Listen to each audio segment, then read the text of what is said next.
Welcome to The Thing About France, a podcast that takes you inside the minds of Americans who have worked in, read about, written about, lived and breathed France. We'll uncover how our countries are the same and how they differ on topics that matter today. I'm Bénédicte de Montlore, and this is The Thing About France. Since I arrived in New York, everyone told me about the hilarious stories that David Sedaris wrote about his time in France. Stories about our language, getting to live in a village in Normandy, and shopping at unusual boutiques in Paris. He came to my apartment one afternoon in March, and after a while, his boyfriend Hugh also showed up.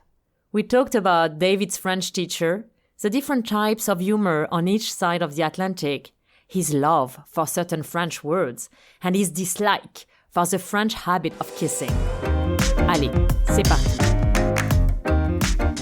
Welcome, David Sedaris, to our podcast. I'm very, very happy to have you, especially that you have many things to say about France. In fact, I feel some Americans know France only through you, through your books.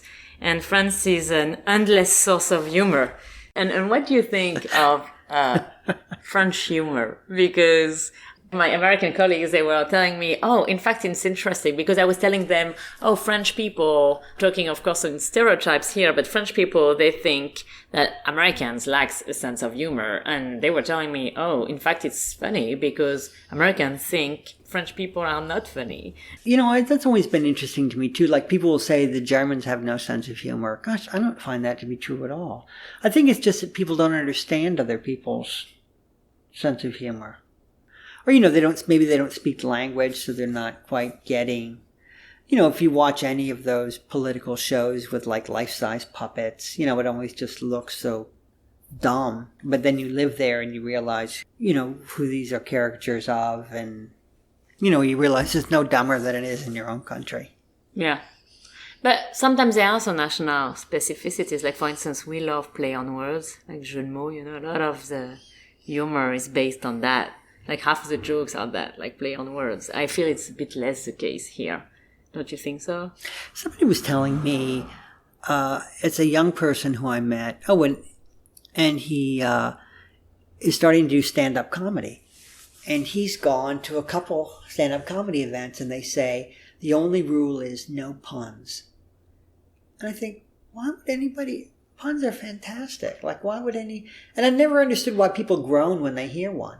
So, I just admire exactly. the person. What is the problem with puns? I didn't even know that. I didn't even know that this was a problem here. Yeah, people don't groan. They don't laugh, they groan. In France, people think like this is the ultimate thing. We love puns.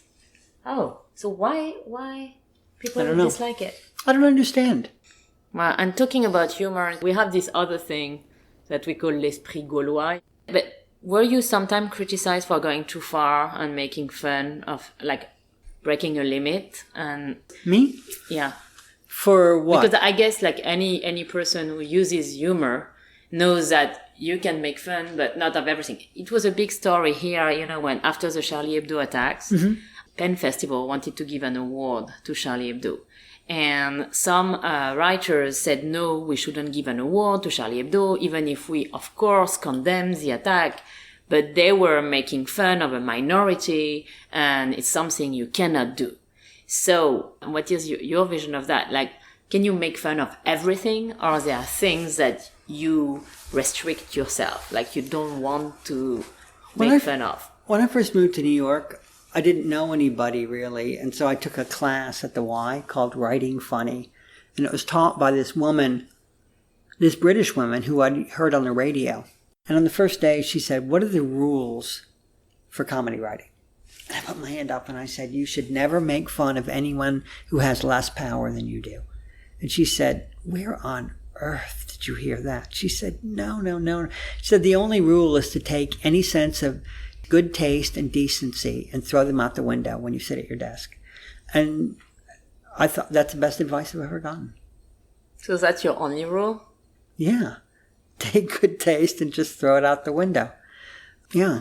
So for you, for instance, the caricatures of the prophet, like by Charlie Hebdo, this is totally fine. I mean, I don't know. I don't want to... Like the caricature of the prophet, I'm like, okay, get over it. People are going to make fun of your God. That's just the way it is. I don't care. Everyone's God gets made fun of. Now it's your turn. Not the end of the world. Get over it. That would have been my attitude. I just think, I mean, I don't know if I'm doing a show and there's somebody in the audience, I don't want them to feel like everyone's turning to them and everybody's laughing at them. You know, that's not really my thing. But you get criticized for, oh my God, you just get letters and criticized for everything now. What was it? Somebody was telling me the other day they did something. Oh, my sister, Amy, has a television show. And there have been posters all over town of her for her TV show. And somebody blacked out her front teeth on one of the posters. So she took a picture of that and she put it on an Instagram page. And somebody wrote in and said, that's not funny because there are a lot of women in shelters for battered women who have dental issues. And it's not cool to do that. And it's like, Amy didn't black out her own. Somebody else did it. And it was on that's a case where you just want to say, oh, shut up. Yeah, and also it's a little bit self-deprecated. I would have thought that because you're doing a lot of self-deprecation, which to me is the safest way of not, like, hurting anyone's feelings. Right. Do you feel in this country, like, now everything is a bit off limits? Yeah, but it's not just here. Americans think that they have it so bad. It's like that all over the world. I mean, I don't know all over the world, but it's certainly like that in Europe now. So I think I wanted to ask you, why is it so easy for you to mock France? Oh, I don't ever think I did mock it. That's so interesting to me. Like when my book came out in France, you know, people said, oh, he's making fun of France. And then the English said that too. Oh, he's taking the piss out of France. But I never felt like I was doing that at all. No, because you say also very positive things about France, but you just underline some hilarious elements about the French people. Oh, gosh. I mean, we were in Normandy for quite a few years in a little village. And it wasn't what people think. It wasn't like a quaint village. It was really ugly, our village. Like our house was nice. Half the houses were nice and half the houses were like pavillon.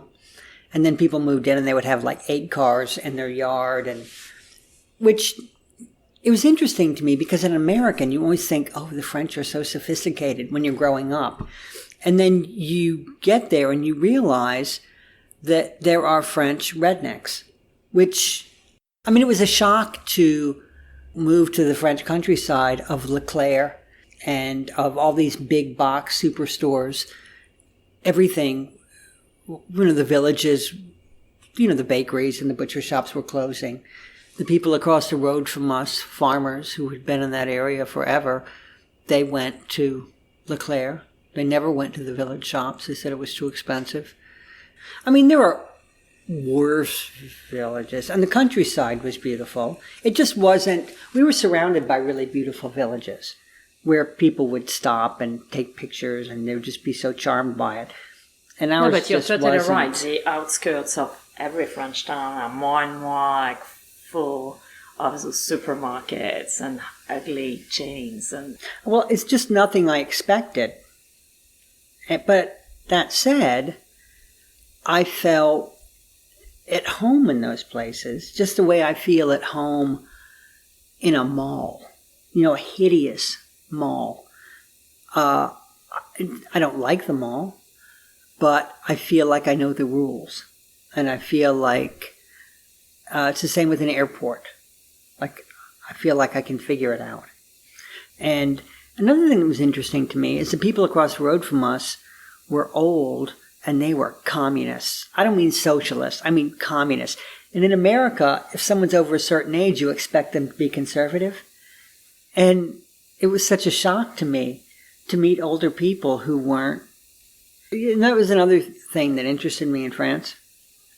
Because I think a lot of people move to France because they think, I don't belong in America. You know, I was born to be. But nothing teaches you how American you are more than moving to another country. But it's also interesting, like, to get your point of view, because I feel Americans have very often a paradoxical vision of France. Sometimes there are things they cannot stand, and rightly so. They think we are obnoxious and nosy and snobby. But also, I feel they have this myth of French perfectness. They write all those books about how French women, they can eat whatever they want and they stay thin, and they can have kids, they always behave well, and then they spend a year in Provence, and then they sell thousands of copies of their book. How do you explain this paradox that they, at the same time, like there are, and of course it's stereotypes, but people criticize the French a lot and they admire France too much? Yeah. I was never a Francophile. I mean, I wound up moving to France, but it wasn't like, I never thought about France one way or the other really until I met my boyfriend Hugh, and he had this house. And then the first couple of times he went to the house, I was like, that's okay, I'm fine here. And then I went and I thought, wow, this is great.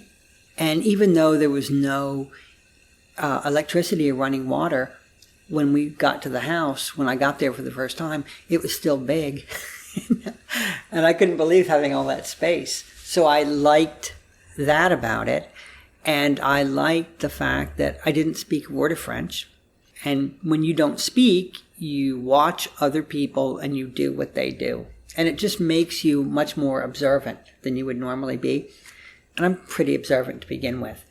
And then there was a woman across the road from me. So I got a dictionary and I just started writing down words, and then I would record her pronouncing them. And then I would go for long walks and I would memorize the words on my list. And so every day I had a list of, but they were words like boursouflé, right? A medical term for swelling of the face. In fact, you write a lot about the fact that the only word you knew was bottleneck. And I was even like trying to find which French word you meant. Like, was it goulot d'étranglement or embouteillage? And why? Embouteillage. And why is this word? Because it's not like as if you were using this word every day.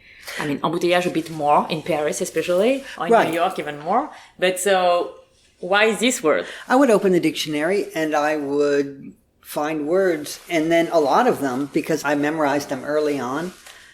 Équimeuse, is that a bruise, right? Équimeuse, yeah. Even a French person needs 2 seconds to know what it is. Gosh, and I remember them to this day. But they were just, if you open the dictionary, raccourcir, the verb to shorten, like if you were going to shorten a board. And so that was the first verb I learned. How is your French now? Oh, I was with a French friend recently. We went to Hawaii, and she doesn't speak any English. And she gave me a 7 out of 10, but then we had a German friend come over, and she gave me a 3. No, because I just never developed an ease with it. Do you know what I mean? Like, I never thought, when I go to Japan, I think, oh, good, I get to speak Japanese. And when I go to France, it's like, oh, I have to speak French. But I do. I never spoke English in France. Like, I never walked into a store and spoke in English. I would write down what I wanted beforehand. And then I went to school in Paris once I got there. Yeah, I read that, but it was so painful. So, in fact, I was thinking, oh, but maybe today that he speaks French so fluently, I'm sure, he will come back to that and think that this French teacher who was so painful to bear, maybe she had a good method of teaching. You think she was not a very, very good teacher, and in fact she didn't give you the love of French? Or it had nothing to do with the teacher? It had nothing to do with the teacher. But when I look back, because then I went to Japanese school in Tokyo, and the teachers don't want to hurt your feelings, and so they won't tell you when you got something wrong. Or if you turn in a test. And in America, it's even the opposite to that. It's like they tell you everything is amazing. Awesome. Even if it's not at all the case. So you have like the French and then the Japanese and then the American way. So which one is the most efficient according to you? I got to say the French way is the best if you want to learn. For me, maybe it's different for everybody, but I remember I was in a restaurant in Paris right after we moved there, and I was ordered an appetizer, and then I was ordering, and I said, et puis, and the waiter said, c'est puis, monsieur. C'est pas puisse, puis. Never forgot it. I was so humiliated, my face turned red, and I never forgot it. Yeah, in French we say, qui aime bien, châtie bien. Basically, if I love you, I'm tougher on you. And this is a French saying, and I think the assumption is that, yeah, you will learn better if I'm tougher. So you confirm that. But, I mean, you must know this. I mean, everybody knows this. Like, if I meet somebody who's trying to learn English, you kind of gauge them and then you see how much criticism they want or how much they can take. Because if you start and you criticize everything that comes out of their mouth, they're just going to give up. So you pick and choose, But that's the only thing I've ever written that I wish I could take back is that essay about my French teacher. Because she stabbed a Korean girl in the eye with a pencil, saying, wake up or go back to Seoul. She threw chalk at people. She would get up in your face and humiliate you. But we adored her. And I didn't put that in the essay, I think because I didn't know how to make that work. Here, she was this monster, and then to say, yeah, but I was the one really who said, everybody, okay, we're going to chip in and we're going to buy her a Christmas present and we're going to buy her end of the year present and we're going to get her a carton of cigarettes, we're going to get a lighter engraved and all that stuff. So it was really kind of my laziness or my lack of skill that prevented me from adding that. It would have been a much stronger essay if I had added it. And it really hurt her feelings. And so I cringe when I think about it.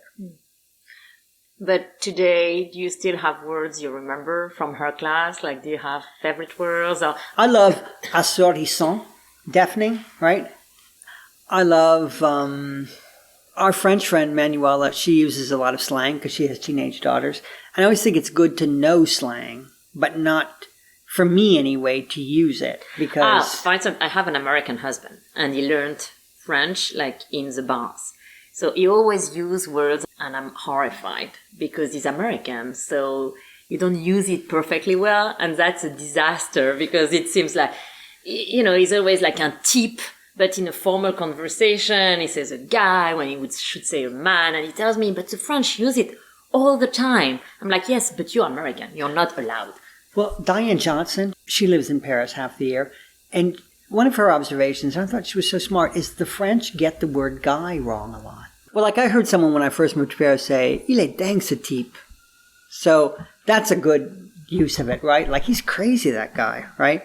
Oh, I love tranche for face. I love that. Tranche, yeah. It moves on so quickly. That's one of the reasons you don't want to use it, because if you said something was branché, they'd be like, yeah, 20 years ago. Like when I first moved to France, my answer to everything was, je suis content. Like, oh, I'm content. Like, do you want another coffee? Oh, I'm content. Do you want to go to the movies? I'm content. It's really not any kind of an answer, but, it's one of the first things I learned, and I thought, I'm going to stick with this. I guess it was efficient. Nobody knows what to answer to that. Yeah, no, I still say it all the time. I'm content. Did you like France? Because you said you were never Francophile, but are you now? I go there all the time. We still have an apartment, and my periodontist, Dr. Geig, is there. And it's one thing to understand someone when they're speaking French, but if they have a mask on, it's just more difficult. And so I remember when I first started seeing Dr. Geig, he would say, I would hear like, Tuesday. And I'd say, okay. And then I would come back on Tuesday and he would say, so you ready for your surgery? And I'm like, surgery? Like one day he pulled 4 teeth out and I didn't know that was going to happen. He pulled 4 teeth out and I heard them hitting the bottom of a pan, and that's just the sound of failure. It's the sound of your teeth hitting the bottom of a metal pan to give me implants, But because he had the mask on, and I don't know, I just didn't want to disappoint him by saying, like, can you take the mask off and we'll sit down and really go over this? Plus, it's a lot of medical language, which is difficult to understand. So what do you do except going to the dentist when you go to Paris? I shop. You shop? And where do you shop? Do you know, how do you say clairvoyant? Someone who looks into the future. Yeah. How do you say lightning? Un éclair. Yeah. La voyante. Fortune teller is a voyante. Okay, but l'éclaireur, like it's got it's like lightninger. How would you say? L'éclaireur, yeah, l'éclaireur. Yeah. And what does that mean? L'éclaireur is something that would light your way. Okay. L'éclaireur, yeah. Anyway, this is a great store. Where is it? It's in the third. And you walk in and they've got these heads of Chinese people in wax. There's no windows in the store. And they've got these shelves with heads of Chinese people, super realistic, in wax. They just got the strangest clothes. It's like it's been there. So who buys those except you? I've never seen anybody else in there. The heads of the Chinese people. I bought a pair of clown shoes there. I mean, they look just like shoes a clown would wear. You know, the toes are really bulbous like that. It's called L'Éclaireur and it's in the 3rd arrondissement. Yes. And it's just such a great store. So many places, you know, when I first moved to Paris, I would bring people, you know, you could bring them back like a deep tea candle, or you could bring them from Trudon or one. But now everything became available everywhere. One thing I've never understood in France, and I don't understand it, is why they always want exact change. Have you ever noticed that? Like yes, I like having exact change because they run out of change apparently in the shops. But I mean, I was somewhere and something was €9, and I gave the woman a 10, and she said, "You don't have 9?" And it's like, no, I don't have 9. When I first moved there, I'd make the mistake of pulling my change purse out, and I would just be raped of my change. Like they would go through it and leave me penniless. It's true that they love you in shops if you have the exact change. At this point, the doorbell rang, and we were quite annoyed thinking a delivery was interrupting the podcast, but then happily surprised that it was in fact David's boyfriend, Hugh, calling at the door. Oh, it's Hugh. So you were saying... There are a lot of things that I really admire about France and French people. I just had thought that I could live there for the rest of my life and I would never understand it.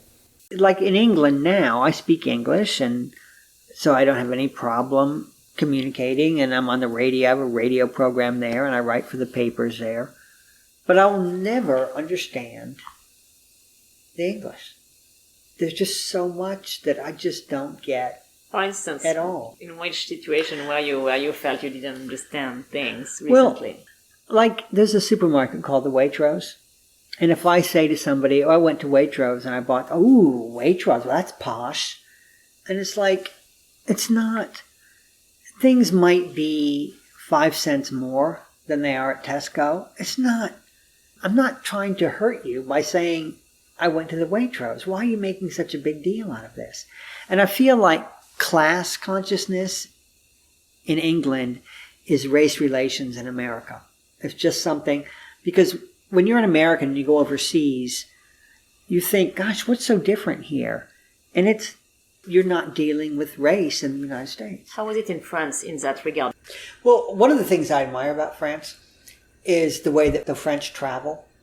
Because the French will be like, we're going to, I'm trying to think of like some place where it would be like, we're going to Iraq, we're on vacation, and we're taking the whole family to Somalia. It's like, what on earth? Like, Americans would never go to those places, and the French are just like, and the French come to America, and they'll be like, we got to America, and we went up to Harlem, and we went to, and like, Americans just wouldn't do that. But because you're French, you can walk down the middle of that. And when I moved to France, I could walk down the middle of whatever's going on with French people and Algerians. Not my thing. And I could go to like the little corner market run by Algerians who are perfectly nice to me. There was no weirdness. Do you know what I mean?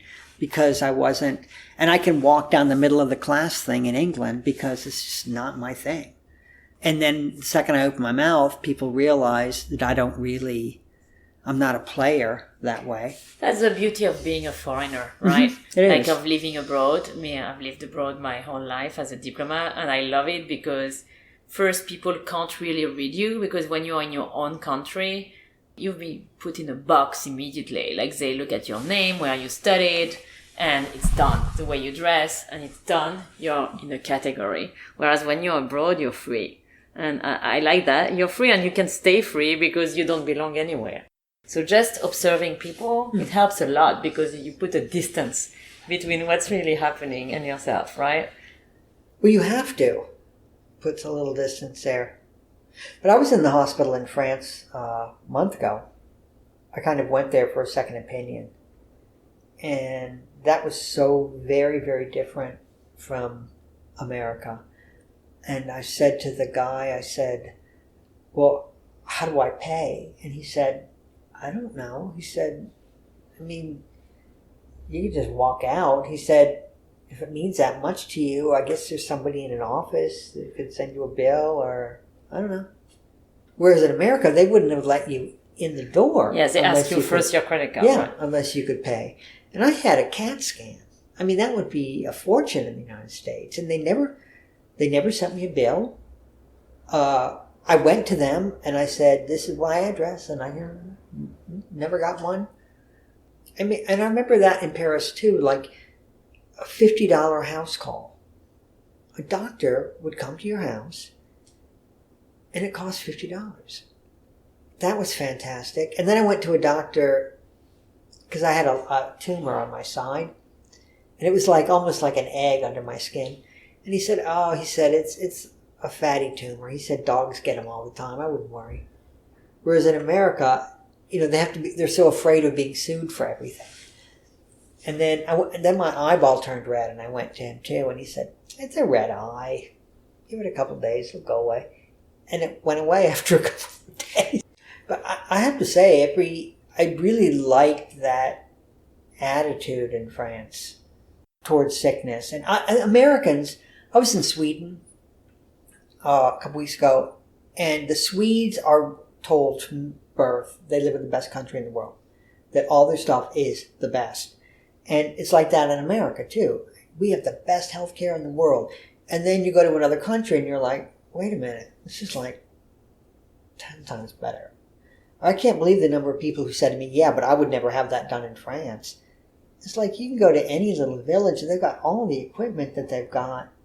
They've just believed what they've been told, I suppose. I mean, this doctor I talked to in France, he was telling me how if he works privately, he's a cancer doctor, so he works privately and he'll remove a cancerous tumor from someone's liver. And he'll do it privately, and he gets 900 euros for the operation, right? That's how much he will earn from it. He does it with a robot. And he said in America, that's between $50,000 and $100,000. That's what it costs to have that done. And I said, well, I really believe doctors deserve to be rich. I mean, if anyone deserves to be rich, it's a doctor. He said, if I was giving tummy tucks and breast enlargements, then yeah, I'd feel fine in a BMW. He said, but I'm a cancer doctor and I don't feel like I can profit from people having cancer, which is something that they never asked for. Now that right there is such a huge attitude difference between a French person and an American person. I mean, that is unfathomable, like that, the distance between. It's just the two countries are so fundamentally different just in the way that, people think about so many things. And that's just always been fascinating to me. I like the idea that I could live there and never get it. I don't mind that. Can I ask you one last question about Sure. culture? Do you, just to know whether, okay, I understand you were going to the movies. Did you listen to French music or did you read French books or not at all? I was too lazy. Hugh was happy to read any French book. He doesn't care if he reads a French book or an English book. And we would listen to 89. And they would play some French music. But it's a jazz station. It's funny, I wasn't really that engaged. Sometimes you move to another country and you see people who just throw themselves in, and those are the people who get ahead and those are the people who learn. But no, I was always, the majority of my day was spent writing, and I was kind of on the outskirts, kind of looking at things and being puzzled by them and, sometimes being made angry by them, but I don't understand the kissing thing there. I really don't. You go to the movies and the people behind you in line are making out, and you get on the train and the people are making out on the train.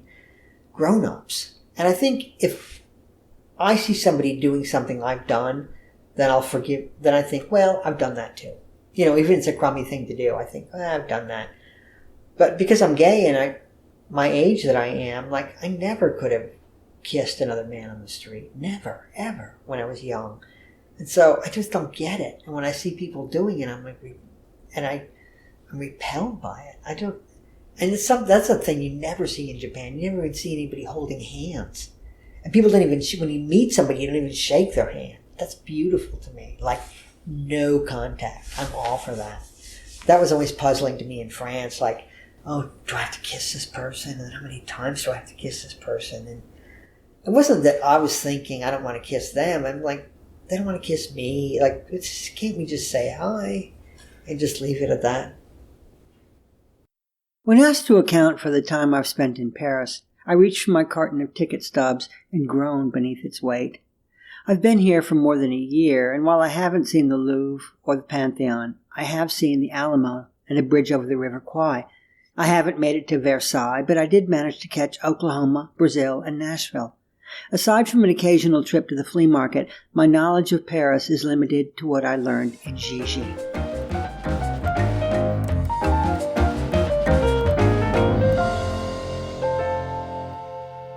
The thing about France is all about exploring cultural difference in France and America. So we thought, why not let our listeners explore it for themselves? Now, until May 15th, we're giving away 2 round-trip tickets to Paris on Air France. All you have to do is subscribe on Apple Podcasts. That's it. Bonne chance, and visit thethingaboutfrance.com for more.